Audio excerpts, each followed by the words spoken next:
एक ऐसा एक्सपेरिमेंट जो इंसानों ने चिंपैंजी पर शुरू किया, लेकिन उस एक्सपेरिमेंट की वजह से सब चिंपैंजी और इंसानों के बीच हुई बड़ी जंग, जिसमें इंसानों का नामो निशान तक मिट गया। सब चिंपैंजी बने उनकी जान के सबसे बड़े दुश्मन। सवाल ये है कि कौन जीतेगा और क्या यह जंग कभी खत्म होगी या फिर सब इंसान इस जंग में मारे जाएंगे। कहानी की शुरुआत होती है एक साइंटिस्ट विल से। विल अपनी लैब में अल्जाइमर जैसी खतरनाक बीमारी का इलाज ढूंढने की कोशिश कर रहा था, क्योंकि उसके पिता भी खुद इस बीमारी का शिकार हैं। विल की जिंदगी में उसके पिता के अलावा कोई और नहीं था और इसी वजह से वह उन्हें धीरे धीरे अपनी यादें खोते हुए नहीं देख सकता। अल्जाइमर एक ऐसी बीमारी है जिसमें इंसान की याददाश्त धीरे धीरे खत्म होने लगती है और आखिर में वह अपनी पूरी पहचान तक भूल जाता है। इसलिए विल अपनी जान पर खेलकर इस बीमारी का इलाज ढूंढ लेता है, जो शायद इस खतरनाक बीमारी का सोल्यूशन बन सकती है। लेकिन प्रॉब्लम ये थी कि बिना टेस्ट किए इसे डायरेक्टली इंसान पर यूज करना एक खतरा था। इसलिए सबसे पहले इस इंजेक्शन को एक फीमेल चिंपैंजी पर टेस्ट किया जाता है और जब इसे टेस्ट किया गया तब सब साइंटिस्ट शॉक हो गए। उस इंजेक्शन के लगते ही वो चिंपैंजी बहुत ज्यादा स्मार्ट हो जाती है। वो पहले से काफी ज्यादा तेज हो जाती है। विल जब यह देखता है तो उसकी खुशी का ठिकाना नहीं रहता। अब उसे लगता है कि यह इंजेक्शन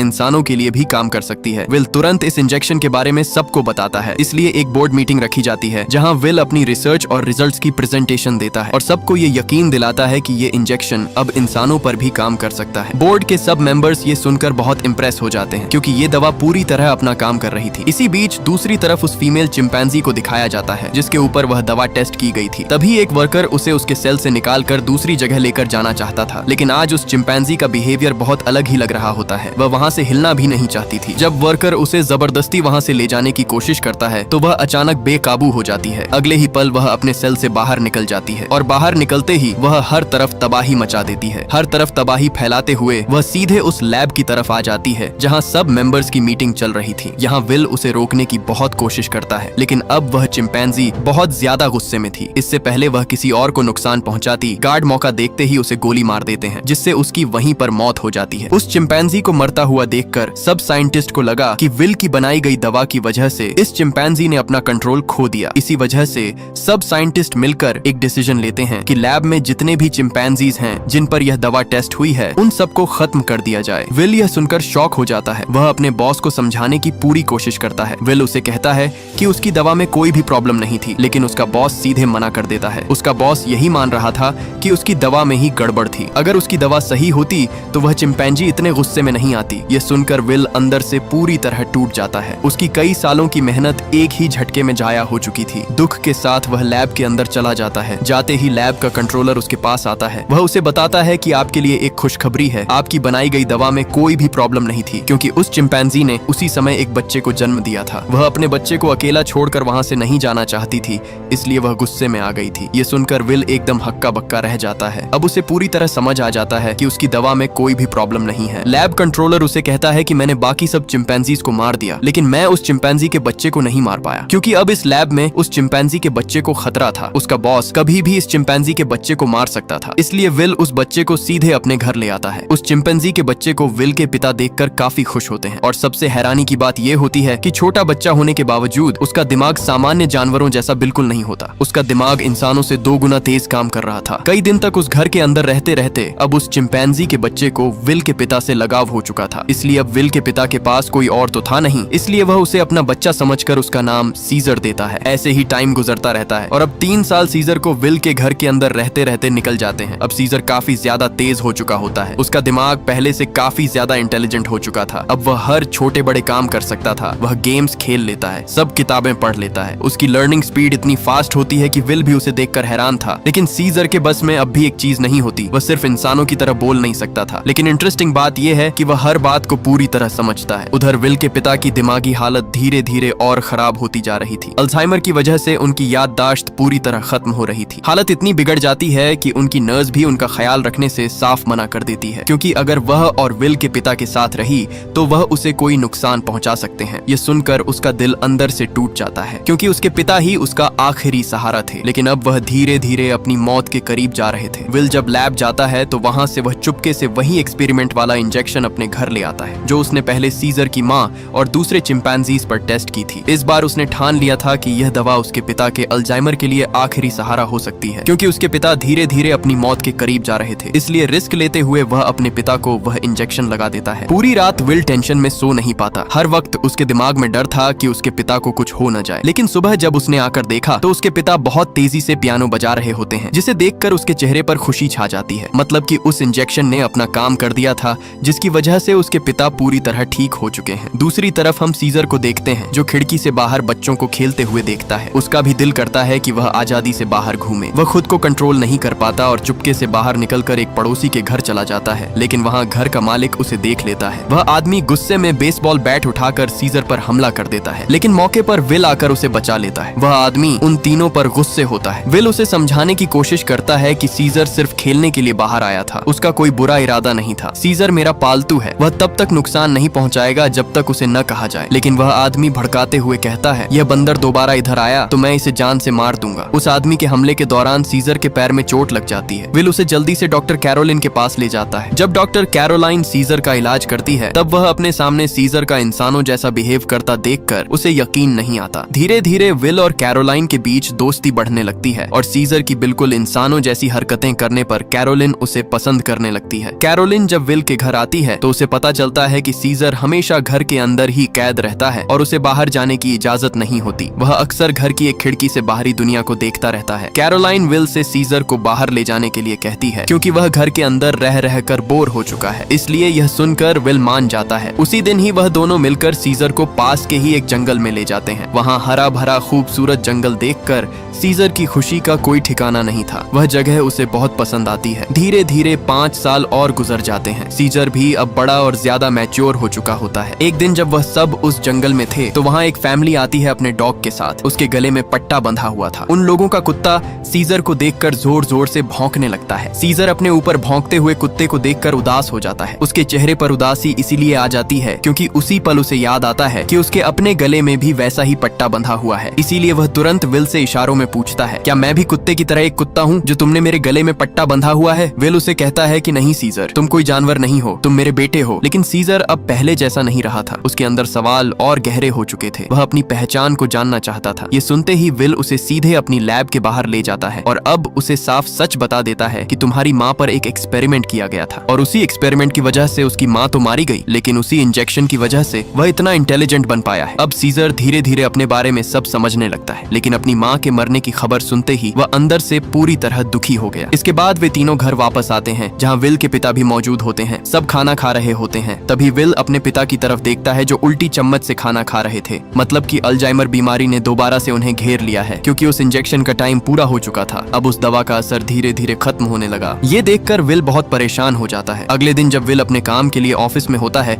पीछे से उसके पिता का गाड़ी चलाने का दिल करता है, क्योंकि उस दवा का असर अब पूरी तरह से खत्म हो गया था। इसी वजह से वे गाड़ी चलाना भूल गए थे और गाड़ी स्टार्ट करके रिवर्स करने की बजाय आगे खड़ी पड़ोसी की गाड़ी से टकरा देते हैं। आवाज सुनते ही पड़ोसी बाहर निकल आता है। ये वही आदमी होता है जिसने पहले भी सीजर पर हमला किया था। गुस्से में वह विल के पिता को पकड़कर गाड़ी से बाहर खींच लेता है और उनके साथ हाथापाई शुरू कर देता है। ये सब देखकर सीजर, जो घर के अंदर होता है, खुद को रोक नहीं पाता। उसके अंदर का गुस्सा फूट पड़ता है। वह तुरंत बाहर दौड़कर आता है और उस आदमी पर हमला कर देता है। सीजर का गुस्सा इतना बढ़ जाता है कि वह उस आदमी की उंगली बीच से काट लेता है। उसके ठीक 2 दिन बाद वह आदमी सीजर के खिलाफ कोर्ट में रिपोर्ट कर देता है, जिससे कोर्ट यह फैसला सुनाती है कि आज के बाद सीजर को घर में नहीं रखा जा सकता। इसलिए एनिमल टीम सीजर को एक ऐसी जगह ले जाती है जहां पहले से और भी कई चिंपैंजी होते हैं। जब सीजर वहां आता है तो उसे लगा कि शायद उसे यहां खेलने के लिए लाया गया है, इसलिए वह खुश हो जाता है। मगर उसे क्या पता कि अब से वह अपनी सारी जिंदगी यहीं पर गुजारेगा। जब सीजर विल को यहां से जाते देखता है तो वह तुरंत विल के पास दौड़ता है और विल को इशारों से बताने लगता है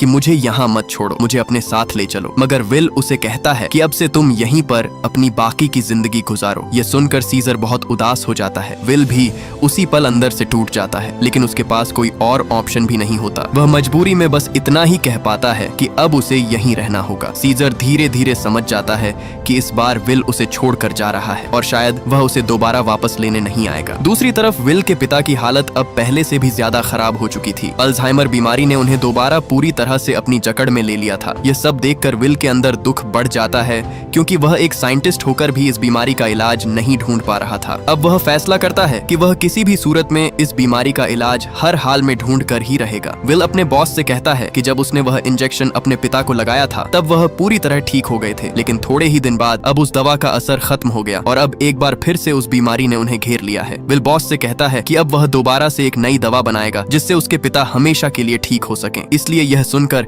उसका बॉस मान जाता है और कहता है कि यह आखिरी बार है तुम्हारे पास। वहीं हम सीजर को देखते हैं जो अंदर से पूरी तरह टूट चुका था। वह चुपचाप बैठा विल के वापस आने के इंतजार में होता है कि कब विल वापस आएगा और उसे अपने साथ वापस ले जाएगा। यहाँ तक कि वह विल के आने तक वहाँ भूखा ही बैठा था, क्योंकि जो खाना उसे दिया जाता है वह ऐसा था जैसे किसी भैंस का गोबर हो। यहाँ तक कि उसे खाना न खाने पर टॉर्चर भी किया जाता है। तन्हाई में वह दीवार पर चौक से एक स्केच बनाता है। यह उस खिड़की का ड्राइंग होता है जहाँ से वह अपने घर से बाहर की दुनिया देखता था। यह साफ था कि वह अपनी पुरानी जिंदगी और घर को कितना याद कर रहा है। इधर विल अपनी लैब में कई मेहनत के बाद फाइनली एक नई, पहले से ज्यादा पावरफुल दवा बना ही लेता है। इस दवा को टेस्ट करने के लिए एक चिंपैंजी को तैयार किया जाता है और जैसे ही इंजेक्शन उसे लगने ही वाला था, अचानक प्रेशर की वजह से एक पाइप बाहर निकल जाता है। वहाँ मौजूद एक वर्कर जिसका नाम फ्रैंक होता है, मास्क न पहनने की वजह से थोड़ी सी गैस उसके अंदर चली जाती है, लेकिन किसी तरह करके वह फाइनली उस चिंपैंजी को इंजेक्शन लगा देते हैं। कुछ ही देर में उसका बिहेवियर चेंज होने लगता है। वह पहले से काफी ज्यादा इंटेलिजेंट हो जाता है। इसका मतलब यह नई बनाई गई दवा भी काम कर रही है। इस कामयाबी के बाद विल और कैरोलाइन दोनों सीजर से मिलने जाते हैं। वहां जाकर वह देखते हैं कि सीजर को एक छोटे से केज में बंद किया गया है और साथ ही उसके हाथ में चोट भी लगी हुई होती है। यह सब देखकर विल का गुस्सा फूट पड़ता है। वह वहां के गार्ड्स को सीधे धमकाता है कि अगर सीजर के साथ दोबारा कोई जबरदस्ती की गई तो वह पूरी तरह इस जगह को बंद करवा देगा। उधर सीजर, जो काफी समय से उदास और अकेला पिंजरे में बंद था, जैसे ही विल को देखता है उसकी आंखों में चमक आ जाती है, क्योंकि उसे लगा कि विल आज उसे वापस घर ले जाने आया है। विल सीजर से कहता है कि वह अभी उसे वापस घर नहीं ले जा सकता। जब तक कोर्ट से परमिशन नहीं मिलती उसे यहीं पर रहना होगा। ये बात सुनकर सीजर का दिल टूट जाता है। विल वहाँ से चला जाता है और सीजर अकेला रह जाता है। अब उसकी जिंदगी बिल्कुल अकेली पड़ चुकी होती है। धीरे धीरे सीजर को अपने घर की यादें सताने लगती हैं। दूसरी तरफ जब विल घर वापस आता है तो वह अपने पिता की बिगड़ती हुई हालत देखकर घबरा जाता है। उनकी तबीयत काफी ज्यादा खराब हो चुकी थी। विल उन्हें अपनी बनाई हुई नई दवा देने की कोशिश करता है, लेकिन उसके पिता उसे रोककर उसे कहते हैं कि अब कोई फायदा नहीं, क्योंकि अब उनके जाने का समय हो चुका है। और कुछ ही देर बाद उसके पिता वहीं पर दम तोड़ देते हैं। यह देखकर उसका दुख और भी बढ़ जाता है। अब उसकी जिंदगी में ना उसके पिता रहे ना कोई और। अब उसकी जिंदगी में सिर्फ और सिर्फ सीजर ही एक आखिरी सहारा है। इसलिए वह काफी सारे पैसे लेकर उस जगह पहुंच जाता है जहां सीजर को बंद करके रखा गया होता है। उस जगह का जो इंचार्ज होता है, पहले तो वह उसे मना कर देता है, लेकिन जब उसने उसके सामने बहुत सारे पैसे रखे तो आगे से वह आदमी मान जाता है। विल तुरंत सीजर के पास जाता है। वह प्यार से कहता है, चलो वापस घर चलते हैं। लेकिन तभी आगे से सीजर अचानक गेट बंद कर देता है। मतलब सीजर अब उसके साथ जाना नहीं चाहता, क्योंकि उसने विल के हाथ में पट्टा देख लिया था, जिसे देखकर वह समझ गया कि विल के साथ जाते ही वह दोबारा से एक कैदी बन जाएगा। इसलिए सीजर उसके साथ जाने से साफ मना कर देता है। अब उसने फैसला कर लिया कि वह सिर्फ अपनी नहीं बल्कि यहाँ बंद हर एक चिंपैंजी की आजादी के लिए खड़ा होगा। इसलिए विल न चाहते हुए भी वहाँ से चला जाता है। उसी रात जब अंधेरा पूरी तरह छा जाता है, फैसिलिटी में काम करने वाले एक लड़के के कुछ दोस्त वहाँ आते हैं सिर्फ वहाँ बंद चिंपैंजीज को देखने। उनमें से एक लड़का जब सीजर के पास आता है तो अचानक सीजर उस लड़के को पकड़कर अपनी तरफ खींच लेता है और मौके पर उसकी जेब से एक छोटा सा चाकू चुरा लेता है। वह धीरे धीरे उस चाकू की मदद से अपने सेल का गेट खोल लेता है। गेट खोलते ही वह ऊपर चढ़कर बाहर निकल जाता है। वह सीधे विल के घर तक पहुंचता है। वहाँ उसे वह एक्सपेरिमेंट वाली दवा मिल जाती है जो विल ने अल्जाइमर बीमारी को रोकने के लिए बनाई थी। दवा हाथ लगते ही सीजर वापस उसी जगह पर लौटता है जहाँ बाकी चिंपैंजीज को बंद करके रखा हुआ था। वहाँ आते ही वह दवा नीचे गिरा देता है, जिसकी गैस धीरे धीरे पूरे एरिया में फैल जाती है। गैस के फैलते ही सब चिंपैंजी उस गैस को अपने अंदर खींच लेते हैं। कुछ ही देर में दवा काम कर जाती है और वहाँ सारे चिंपैंजी सीजर की तरह इंटेलिजेंट बन जाते हैं। और सीजर का प्लान भी यही था कि यहाँ के सारे चिंपैंजी इंसानों की तरह इंटेलिजेंट हो जाएं और इसी का फायदा उठाकर वह सब यहाँ से बाहर भाग सकें। और फाइनली वह अपने इस मिशन में सक्सेसफुल हो जाता है। लेकिन दूसरी तरफ सब कुछ उल्टा हो चुका था। फ्रैंक, जिसकी बॉडी में वह गैस गलती से चली गई थी, उसकी वजह से उसकी मौत हो जाती है। मतलब ये दवा सिर्फ और सिर्फ चिंपैंजी पर ही काम करती है और यह दवा इंसानों के अंदर जाते ही उन्हें जान जान से मार डालती है। उधर सीजर भी पूरी तरह तैयार खड़ा था। वह फैसला करता है कि अब सब मिलकर इस जगह से भागेंगे, लेकिन तभी वहाँ वही आदमी आता है जो यहाँ सब सेल की रखवाली कर रहा था और साथ ही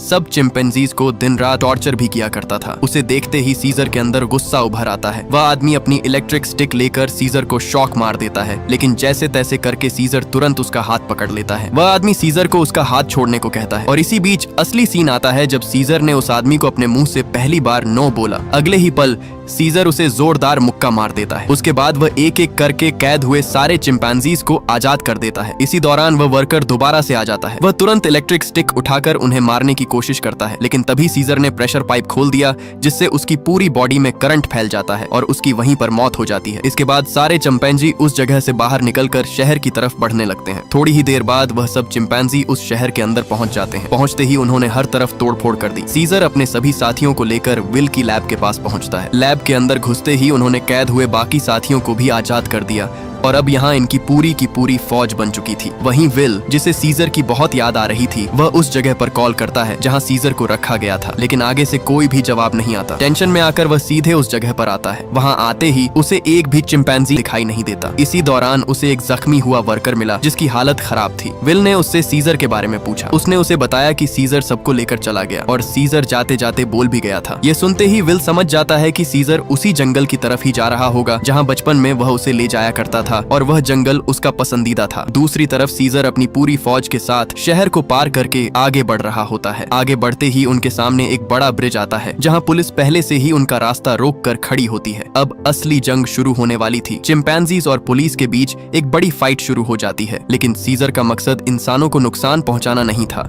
वह सिर्फ अपने साथियों को आजादी दिलाकर जंगल में ले जाना चाहता था। पुलिस उन पर हर तरफ से हमला कर देती है। चारों तरफ से हेलीकॉप्टर्स भी आ जाते हैं। अब सीजर पूरी तरह फंस चुका था। पुलिस वाले उस पर लगातार गोलियां चलाने लगते हैं। इससे पहले कि उसे कोई गोली लगती, अचानक एक बहुत बड़ा गोरिल्ला सीधे हेलीकॉप्टर पर आ कूदा, जिससे वह हेलीकॉप्टर तबाह हो जाता है, लेकिन वह गोरिल्ला खुद मर जाता है। इसी बीच एंट्री होती है कोबा की। ये वही चिंपैंजी था जिसके ऊपर लैब में दूसरा एक्सपेरिमेंट किया गया। उसका गुस्सा अब फूट चुका होता है। वह सीधे उस आदमी को मार देता है जिसकी एक्सपेरिमेंट कंपनी थी। इसी दौरान एक गोरिल्ला एक पुलिस ऑफिसर को मारने ही वाला था, लेकिन सीजर तुरंत उसे रोक देता है, क्योंकि सीजर का मकसद इंसानों को नुकसान पहुंचाना नहीं था। बस वह सब यहाँ से जंगल की तरफ जाना चाहते थे। तभी वहाँ विल भी पहुंच जाता है। वह उसे रोकने की कोशिश करता है, लेकिन अब सीजर उसकी बात सुनता ही नहीं। वह अपनी पूरी फौज लेकर सीधे उस जंगल की तरफ बढ़ने लगता है और कुछ ही देर में वह उस जंगल के अंदर घुस जाते हैं। थोड़ी देर बाद विल भी वहाँ पहुंच जाता है। वह सीजर को अपने पास बुलाने लगता है। तभी एक चिंपैंजी उस पर हमला करने के लिए आ जाता है, लेकिन मौके पर सीजर आकर उसे रोक देता है। विल उससे कहता है कि जो कुछ हुआ उसे भूल जाओ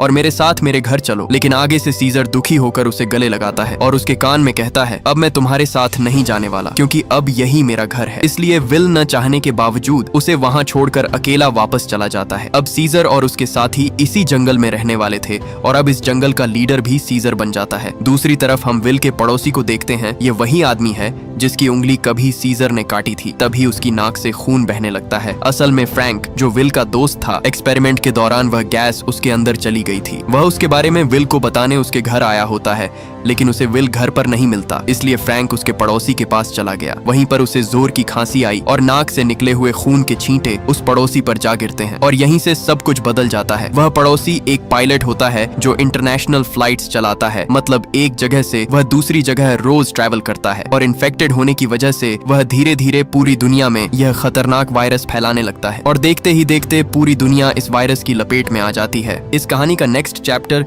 2014 में आता है। अब वायरस फैले हुए पूरे 10 साल बीत चुके होते हैं और दुनिया बिल्कुल बदल चुकी थी। इंसानों की आबादी पूरी तरह खत्म हो चुकी होती है। जहां एक तरफ इंसान धीरे धीरे खत्म हो रहे होते हैं, वहीं दूसरी तरफ एप्स मतलब चिंपैंजीज की आबादी तेजी से बढ़ रही होती है। जंगल अब उनका घर ही नहीं बल्कि उनकी पूरी दुनिया बन चुका था। वो हर जगह फैल चुके थे और ये पहले से और भी ज्यादा पावरफुल बन चुके होते हैं। मतलब अब वो इंसानों से भी कई गुना इंटेलिजेंट बन गए थे। यहीं पर हमें सीजर दिखाई देता है जो इस जंगल का सबसे पावरफुल लीडर होता है। अब उसका एक बेटा भी है जिसका नाम रिकी है। एक दिन रिकी अपने दोस्त के साथ जंगल में खेल रहा था। तभी अचानक उनके सामने एक इंसान आ जाता है। वो इंसान अकेला नहीं होता, उसके साथ एक टीम होती है। दरअसल ये लोग जंगल के अंदर एक पुराने हाइड्रो इलेक्ट्रिक डैम को चेक करने आए होते हैं, क्योंकि वो लोग शहर में दोबारा बिजली लाने की कोशिश कर रहे होते हैं। रिकी को देखते ही उस आदमी ने सीधे अपनी गन निकाल ली, जिसे देखकर रिकी जोर जोर से चिल्लाने लगता है। डर के चक्कर में वो आदमी उस पर गोली चला देता है। वह गोली सीधे रिकी के दोस्त को लगती है और वह बुरी तरह जख्मी होकर गिर जाता है। गोलियों की आवाज सुनते ही कुछ ही सेकंड में बाकी सारे चिंपैंजीज वहां पहुंच जाते हैं। उनके चेहरों पर गुस्सा साफ झलक रहा होता है। तभी उन लोगों के ग्रुप का लीडर जॉन आगे बढ़ता है। वह सीजर से बात करने की कोशिश करता है। वह उससे कहता है, हम यहाँ लड़ने नहीं आए, बल्कि यहाँ हमें डैम रिपेयर करके पूरे शहर में बिजली वापस लानी है। अब उन लोगों का इस जंगल में पहली बार आना था, इसलिए सीजर मान जाता है और कहता है कि आज तो आ गए, लेकिन अब आए तो हम तुम लोगों को जान से मार डालेंगे। यह सुनते ही वे सब लोग वहाँ से उल्टे पांव भाग निकलते हैं। लेकिन चिंपैंजी के बीच कोबा, जो इंसानों के एक्सपेरिमेंट्स का शिकार रह चुका है, वह अंदर ही अंदर गुस्से से उबलने लगता है। वह इंसानों से बहुत नफरत करता है, इसलिए वह बाकी सबको भड़काता है कि इंसान वापस आ गए हैं और वो फिर से हमें दर्द देंगे। अगर हमने अभी कुछ नहीं किया तो वो हमें कभी चैन से जीने नहीं देंगे। उसकी बातें धीरे धीरे सबके दिमाग में बैठने लगती हैं, इसलिए सीजर भी सोच में पड़ जाता है और आखिरकार वह फैसला करता है कि उन्हें इंसानों को अपनी ताकत दिखानी होगी। इसके बाद सीजर अपनी पूरी फौज के साथ उस जंगल से निकलकर इंसानी इलाके की तरफ बढ़ते हैं। जब वे शहर के पास पहुंचते हैं तो वहाँ सब कुछ बदल चुका था। जो जगह कभी इंसानों से आबाद थी, अब वह बिल्कुल सुनसान पड़ी थी। बिल्डिंग्स टूट चुकी हैं, रोड्स खाली हैं और हर तरफ बस खामोशी है। और इसी वीरानी के बीच सीजर अपनी पूरी फौज के साथ इंसानों की बस्ती में एंट्री कर देता है। तभी आगे से जॉन फिर से उसके सामने आ जाता है। वह चिंपैंजी की पूरी सेना देखकर थोड़ा घबरा जाता है। वह सीजर से कहता है, हम तुमसे पहले ही माफी मांग चुके हैं, हम लड़ना नहीं चाहते। सीजर उसे गुस्से में जवाब देता है, आज के बाद अगर तुम में से कोई भी हमारे इलाके में दिखा तो वह जिंदा वापस नहीं लौटेगा। वहीं पास में कोबा खड़ा होता है। इंसानों को अपने सामने देखकर उसका खून खौलने लगता है। वह साफ चाहता है कि सीजर उसके साथ मिलकर बचे खुचे इंसानों को खत्म कर दे, लेकिन सीजर दिल का साफ था, वह वहाँ से चला जाता है। दूसरी तरफ जॉन वहीं खड़ा रह जाता है। अब उसकी परेशानी और भी बढ़ जाती है, क्योंकि जहाँ वे लोग रह रहे हैं वहाँ बिजली का नामो निशान तक नहीं है, और जो एक ही सोर्स है पावर का, वह हाइड्रो इलेक्ट्रिक डैम वही जगह है जो अब चिंपैंजीज के कंट्रोल में है। मतलब अगर उन्हें जिंदा रहना है तो उन्हें वापस वहीं जाना पड़ेगा, जहाँ जाने से अब चिंपैंजीज ने उन्हें मना कर दिया है। लेकिन बिना बिजली के जिंदा रहना भी पॉसिबल नहीं था, इसलिए उन्हें रिस्क लेना ही पड़ा। जॉन अपने लीडर से कहता है, एक बार और ट्राई करते हैं, शायद सीजर हमारी बात मान जाए। इसके बाद जॉन अपनी पूरी टीम के साथ जंगल के अंदर पहुंच जाता है। जब वह सीजर से मिलता है तो वह सीधे सीधे अपना मसला बताता है कि पूरा शहर अंधेरे में डूबा हुआ है, लोगों का जीना मुश्किल हो चुका है, इसलिए उन्हें जिंदा रहने के लिए हर हाल में डैम रिपेयर करना होगा। कुछ देर सोचने के बाद सीजर उनसे कहता है, तुम लोग इस बार आ सकते हो, लेकिन तुम में से जिस के पास भी हथियार हैं, वो हमारे पास ही छोड़कर जाना होगा। इसलिए मजबूरन उन्हें अपने सारे हथियार वहाँ छोड़ने ही पड़ते हैं। इसके बाद वह अपनी टीम के साथ जंगल के अंदर आ जाते हैं, जहाँ पावर प्लांट था। काम के दौरान एक चिंपैंजी को वहाँ उनके बैग के अंदर छुपी हुई एक शॉटगन मिलती है। वह तुरंत उस गन को उठाता है और सीधे सीजर के पास ले जाता है। उस गन को देखकर सीजर समझ जाता है कि इंसान अभी भी उनके दुश्मन हैं। इसलिए वह जॉन और उसकी टीम से कहता है कि तुम इंसानों ने हमारे साथ धोखा किया है, इसलिए अब तुम लोग यहाँ नहीं रह सकते। सीजर उन्हें वहाँ से जाने के लिए कहता है, लेकिन उसी समय सीजर को एक चिंपैंजी बताता है कि उसकी वाइफ, जो काफी समय से बीमार पड़ी थी, उसे जॉन की वाइफ ने दवा दी थी और अब वह धीरे धीरे ठीक हो रही है। यह सुनकर सीजर रुक जाता है, उसका गुस्सा थोड़ा शांत हो जाता है। इसीलिए वह जॉन से कहता है, तुम्हारे पास सिर्फ कल का दिन है, उस डैम को ठीक करो और फिर यहाँ से हमेशा के लिए चले जाओ। जॉन की टीम में एक आदमी होता है जिसे इन चिंपैंजी पर बिल्कुल भी भरोसा नहीं होता, क्योंकि उसे पता था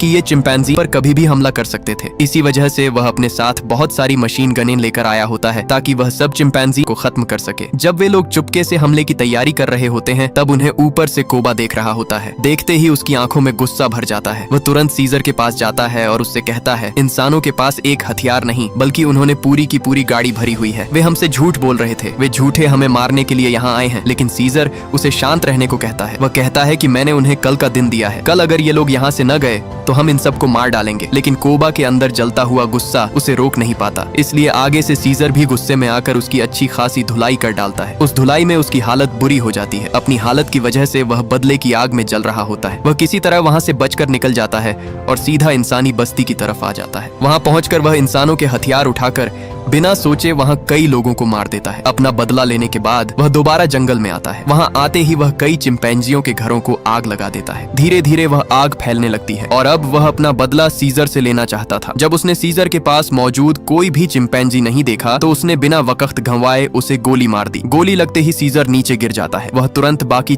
चिंपैंजियों के पास जाता है और उन्हें भड़काने लगता है। इंसानों ने हमारे सब घर जला दिए और सीजर को भी मार दिया, अब हमें उनसे बदला लेना ही होगा। उसकी बातें सुनकर सबके अंदर गुस्सा फैल जाता है। फिर कोबा एक बड़ा ऐलान करता है, आज से मैं तुम सबका लीडर हूँ, क्योंकि सीजर मर चुका है। ये सुनकर सब चिंपैंजी इंसानों के खिलाफ जंग के लिए तैयार हो जाते हैं। वहीं हम इंसानों को देखते हैं। आखिरकार अब उनके घरों में बिजली आ चुकी थी। वे सब अपनी पार्टी में मजे कर रहे होते हैं, लेकिन ये पार्टी ज्यादा देर टिकने वाली नहीं थी, क्योंकि कोबा अपनी पूरी फौज के साथ उनकी तरफ ही बढ़ रहा होता है। कोबा अपनी फौज को लेकर सीधे उस जगह पहुंचता है जहां इंसानों ने अपने हथियार छुपा कर रखे हुए थे। वे सब एक एक करके हथियार उठा लेते हैं। हथियार हाथ लगते ही वे सब चिंपैंजी उन लोगों पर हमला कर देते हैं। इस हमले में कई लोग तुरंत मार दिए जाते हैं। हर तरफ जंग आग पकड़ लेती है। इस हमले में कई सारे चिंपैंजी भी मरते जा रहे थे। इंसान भी अपने मशीन गनों से उन पर हमला बोल देते हैं, लेकिन चिंपैंजीज की तादाद बहुत ज्यादा थी। कई चिंपैंजीज मारे जाने के बाद भी कोबा हार नहीं मानता। वो लगातार उन पर गोलियां चलाता जा रहा था। कोबा के हमले की वजह से हर तरफ तहस नहस हो जाती है। इस अटैक के बीच एक छोटा सा चिंपैंजी भी होता है, वही जिसे पहले जंगल में गोली लगी थी। कोबा उसके हाथ में बंदूक देता है और कहता है, अब तुम्हें भी हमारे साथ मिलकर इंसानों को खत्म करना होगा, लेकिन वह छोटा चिंपैंजी सीधे मना कर देता है। दरअसल उसके दिमाग में सीजर की बातें होती हैं कि बिना वजह कभी किसी इंसान को नुकसान मत पहुंचाना। ये सुनते ही कोबा का गुस्सा और भड़क उठता है। वह बिना सोचे समझे उस छोटे चिंपैंजी को बिल्डिंग से नीचे गिराकर खत्म कर देता है। और सिर्फ यही नहीं, जो भी चिंपैंजी उसका ऑर्डर नहीं मानते वह उन्हें पकड़कर कैद कर देता है। दूसरी तरफ जंगल के बीच जॉन और उसकी वाइफ शहर की तरफ बढ़ रहे थे। थोड़ा ही आगे आने पर उन्हें सीजर नीचे बेहोशी की हालत में पड़ा मिलता है। दोनों तुरंत उसकी मदद करते हैं और उसे अपनी गाड़ी में बिठाकर अपने घर ले आते हैं। वे उसे अपने घर लाकर उसका इलाज शुरू कर देते हैं। धीरे धीरे उस इलाज की वजह से उसकी हालत पहले से काफी बेहतर होने लगती है। जब सीजर होश में आता है तो वह जॉन को बताता है कि मुझ पर हमला किसी और ने नहीं, मेरे अपने ने किया है, और वह कोबा है। यह सुनकर जॉन हैरान हो जाता है कि भला उसने बिना वजह आखिर उस पर हमला क्यों किया। कुछ दिन बीत जाने के बाद भी सीजर की हालत अभी तक पूरी तरह ठीक नहीं हो पाई थी, इसलिए जॉन सीधे एक मेडिकल स्टोर चला जाता है, जहां उसके सामने सीजर का बेटा रिकी आ जाता है। उसके हाथ में बंदूक होती है। वह उसे मारने के लिए उस पर बंदूक तान देता है, लेकिन जॉन उसे रोकता है और कहता है, तुम्हारे पिता अभी भी जिंदा हैं। मैंने उनकी जान बचाने के लिए अपने घर में छुपाया हुआ है, और उन पर हमला हमने नहीं बल्कि तुम्हारे अपने कोबा ने किया है। जॉन उसे सीधे अपने घर ले आता है। सीजर को जिंदा देखकर उसका बेटा रिकी बहुत भावुक हो जाता है। अपने बाप की हालत देखकर उसकी आंखों में आंसू आ जाते हैं। वह अपने पिता को सब कुछ बताता है कि कोबा ने गलत तरीके से अपने आप को लीडर बनाया और उसने हमारे ही हाथों कई मासूम जानें जाया करवाई। आगे से सीजर भी उसे बताता है कि उस पर गोली किसी और ने नहीं बल्कि कोबा ने ही चलाई थी। ये सुनकर रिकी के अंदर बदले की आग भड़क उठती है। वह सीधे उसी जगह पर पहुंचता है जहां कोबा ने बेकसूर चिंपैंजियों को कैद करके रखा था। रिकी वहां जाकर चुपके से सबको आजाद कर देता है। जॉन भी उसका साथ देता है और दोनों मिलकर एक टावर के अंदर आ जाते हैं। वहां उनके सामने वही आदमी था जो चिंपैंजियों को मारने वाला था। वह आदमी उन्हें बताता है कि बिजली वापस आते ही मैंने रेडियो से आर्मी से कांटेक्ट कर लिया है और कुछ ही देर बाद यहाँ मिलिट्री फोर्स आने वाली है। और यही नहीं, वह उन्हें टावर के टॉप पर लगे बॉम्ब भी दिखाता है कि जब भी चिंपैंजी यहाँ आएंगे तो मौके पर मैं रिमोट से ये टावर उड़ा दूंगा, जिससे सब चिंपैंजी मारे जाएंगे। लेकिन हकीकत तो ये थी कि वह खुद जॉन और रिकी को यहाँ बुलाकर दोनों को उड़ाना चाहता था। दूसरी तरफ सीजर उस जगह तक पहुंच चुका होता है जहाँ कोबा और उसकी सेना मौजूद होती है। सीजर अभी पूरी तरह से ठीक भी नहीं होता, लेकिन उसका बेटा अकेला ही जंग के मैदान में उतर आता है, इसलिए वह भी अपने बेटे का साथ देने के लिए खुद मैदान में आने का फैसला करता है। वहाँ आते ही उसका सामना कोबा से होता है। सीजर अपने सामने कोबा को देखकर उसका गुस्सा उभरने लगता है। वहीं सीजर को जिंदा देखकर बाकी चिंपैंजीज को भी कोबा का काला कारनामा समझ आ जाता है